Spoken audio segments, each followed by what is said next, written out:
Supplementary. दत्तक पुत्र या पुत्री को दिए जाने के लिए जिलाधिकारियों को भी अधिकृत तौर पर घोषित किया गया है।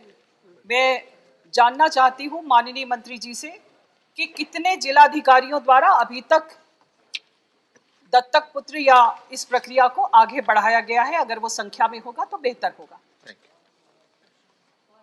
मती से सर्वप्रथम तो मैं इस सभा की बहुत बहुत आभारी हूं कि हम सब ने समन्वय से जे एक्ट का अमेंडमेंट प्रस्तावित भी किया था, उसका समर्थन करके पास भी किया। तत्पश्चात महोदय, जब अडॉप्शन के नए रेगुलेशन 23 सितंबर को घोषित हुए, हमने उससे पहले की तैयारी ये की थी कि सभी राज्य सरकारों के साथ, जिला अधिकारियों के साथ, उस सहित जो भी हमारे चाइल्ड वेलफेयर कमिटीज़ हैं देश भर के, उनके साथ चर्चा करने के बाद ही नए रेगुलेशन हमने प्रस्तावित किए। साथ ही साथ महोदय, प्रस्तावना के बाद जब नए रेगुलेशंस घोषित हुए, तत्पश्चात भी सभी जिलाधिकारी, सभी चाइल्ड वेलफेयर कमेटी, सभी प्रोस्पेक्टिव पेरेंट्स, लगभग 1800 स्टेक होल्डर्स के साथ उसके बाद भी हमारा समन्वय रहा। इसके परिणाम स्वरूप महोदय, जब नए रेगुलेशंस प्रस्तावित हुए, नोटिफाई हुए, तब लगभग 900 केसेस देश भर की कोर्ट्स में पेंडिंग थे। हमने राज्य सरकारों से ये निवेदन किया है कि आप अपने जितने भी केसेस हैं उसको विड्रॉ करें, और उसके सर एक परिणाम स्वरूप 23 सितंबर से लेके दिसंबर के पहले माह में लगभग 580 से ज़्यादा बच्चे अडॉप्ट हो चुके हैं। और आज सभी जिला अधिकारी जो कारा का नेशनल पोर्टल है उसमें संबद्ध हैं, टेक्निकली टेक्नोलॉजी का सहारा लेके ही अडॉप्शन के सारे प्रोसीजर्स अब वो कर रहे हैं। पहली बार महोदय, जिला के जो मेडिकल ऑफिसर्स हैं वो भी अब इस अडॉप्शन की प्रोसेस का अभिन्न अंग बन चुके हैं। विशेषतः अगर बालक या बालिका दिव्यांग हो तो उसकी दिव्यांगता को प्रमाणित करने के लिए एक जिला स्तरीय पूरी व्यवस्था बिठा दी गई है।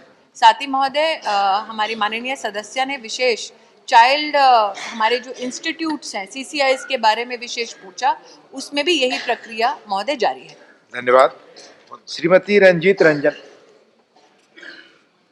तो सभापति जी, मैं आपके माध्यम से मंत्री साहब से पूछना चाहती हूँ, ये बच्चों का मामला है और कई बार बहुत सारे बालिका गृह, बाल गृह, अनाथालयों की कंप्लेंट्स मिलती रही है। मैं आपसे पूछना चाहती हूँ कि क्या जैसे कि जिला पदाधिकारी द्वारा, उनके पदाधिकारियों के द्वारा अनाथालयों की मॉनिटरिंग की जाती है और कई NGOs के द्वारा भी मॉनिटरिंग कराई जाती है। बहुत सारे अनाथालयों का ये शिकायतें मिली हैं कि वहाँ पे एब्यूजिंग होती है, सेक्स एब्यूजिंग होती है, उनको लेबर चाइल्ड के लिए यूज किया जाता है, बहुत तरह के हिंसक वारदातें होती है।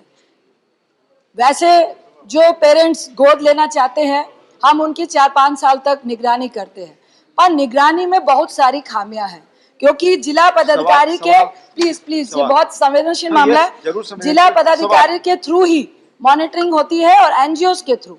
मैं आपसे एक सवाल कर रही हूं कि कितने ऐसे केसेस आपके पास, मंत्रालय के पास आए हैं जिसमें ये कंप्लेन आई है कि जो NGOs के थ्रू आप मॉनिटरिंग करा रहे हैं, जो अनाथालय चल रहे हैं, वहां पे इस तरह की घटनाएं लगातार हो रही हैं?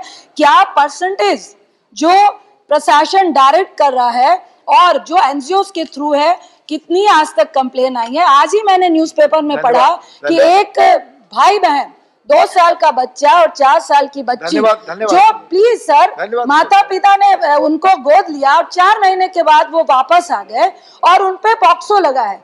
तो ऐसे पेरेंट्स जो बच्चे ले जाते हैं कि बच्चे के रूप में, लेकिन उनका यूज होता है, वैसे लोगों पे प्लीज कितनी कार्रवाई मंत्रालय के तरफ से हुई है? ये बहुत संवेदनशील मामला है सर, इसलिए मैं चाहती हूँ कि मंत्री साहिबा भी महिला है, जवाब देंगे।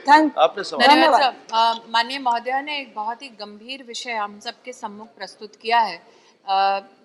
महोदय, आप और सभी यहाँ पर उपस्थित सर्विंग मेंबर्स ऑफ पार्लियामेंट जानते हैं कि लॉ एंड ऑर्डर स्टेट का विषय है। अब तक 200 केसेस ऐसे हुए हैं बच्चों के जहाँ पर डिसरप्शन हुआ है, मतलब जिन माता पिता ने उनको अडॉप्ट किया उन्होंने वापस स्टेट को लौटाया है, और ये सभी बच्चे अब CCIs में वर्तमान है। दोबारा पुनः इनकी लीगली अडॉप्शन की प्रक्रिया शुरू होगी। महोदय, ये समझते हुए कि पहले सिस्टम में कई लोग बच्चे अडॉप्ट करके, ज़रूरी नहीं है कि पॉक्सो का केस हो, अपितु उनमें ये भावना जागृत नहीं हो पाई कि बच्चे की देखभाल करें, तो वो डिसरप्ट करके या डिसॉल्व करके उस अडॉप्शन प्रोसेस को निष्क्रिय कर देते थे, बच्चा वापस करते थे। वर्तमान का जो नया रेगुलेशन है महोदय, उसके अंतर्गत ऐसे पैप्स को दोबारा कोई भी बच्चा अडॉप्ट करने की अनुमति नहीं मिलेगी। ये हमने पहला एक रेगुलेशन स्थापित किया। दूसरा महोदय, एनजीओ से अब एक ज़माना था जब लोग एनजीओ पे निर्भर करते थे प्रशासनिक कार्य करने के लिए। हमारा ये मानना है महोदय इस विभाग के माध्यम से कि दायित्व का निर्वहन जो प्रदेश सरकार और जिला अधिकारी का है, उसका निर्वहन वही करें, वो किसी एनजीओ को एडमिनिस्ट्रेटिव कैपेसिटी में ना देखें। इसलिए महोदय नए रेगुलेशन के अंतर्गत हमने डीएम के साथ साथ वहाँ की पुलिस व्यवस्था को भी अब ताकीद किया है। चाइल्ड वेलफेयर कमेटी को भी कहा है कि पूरी की पूरी इंक्वायरी चाइल्ड वेलफेयर कमेटी करती है, डीएम के माध्यम से भी होती है, पुलिस व्यवस्था के माध्यम से भी होती है। और सीसीआईज में महोदय जितने भी सीसीआईज रजिस्टर्ड नहीं थे, हमने सतत वर्ष 2019 से लेकर अब तक सभी स्टेट गवर्नमेंट्स को कहा कि जो रजिस्टर नहीं हुए हैं उनको डी रजिस्टर कीजिए। 400 से ज़्यादा ऐसे सीसीआई देश में बंद हुए हैं।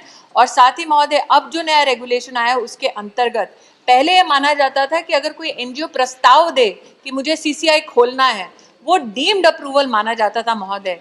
मैं आपके माध्यम से सदन को अवगत कराना चाहती हूँ कि हमने टाइटन किया है रेगुलेशन को। अब जब तक जिला अधिकारी, पुलिस अधिकारी सारे एप्लीकेशन की तफ्तीश ना कर ले, उस जो बनाना चाहते हैं सीसीआई, उस संगठन के सभी संगठन के सदस्यों का अच्छी तरह से निरीक्षण ना हो, तब तक परमिशन सीसीआई खोलने की भी अब भारत सरकार नहीं देती। धन्यवाद। मौसम नूर जी। You, I would like to ask the Honorable Minister, what is the average waiting period of adoption in the last 5 years? What are the steps being taken by the government to reduce the same? Thank you. I'd like to tell the honorable member that this house has been witness to many conversations, debate, deliberations and discussions wherein the average time taken to adopt a child through the court processes was so lengthy that a minimum of 2 years was needed by adoptive parents in terms of waiting. This is exactly, sir, the reason why we proposed the amendment. Many cases it took up to 3.5 years.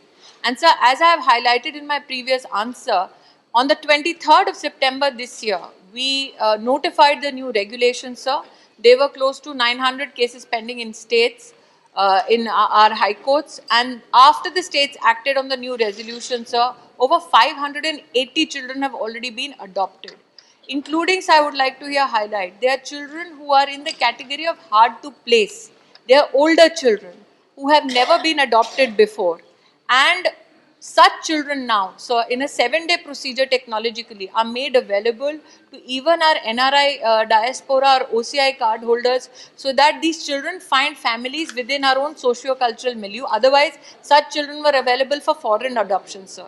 Just in a limit of 7 days, sir, 42 such children found placement with the Indian diaspora and resident Indians, sir.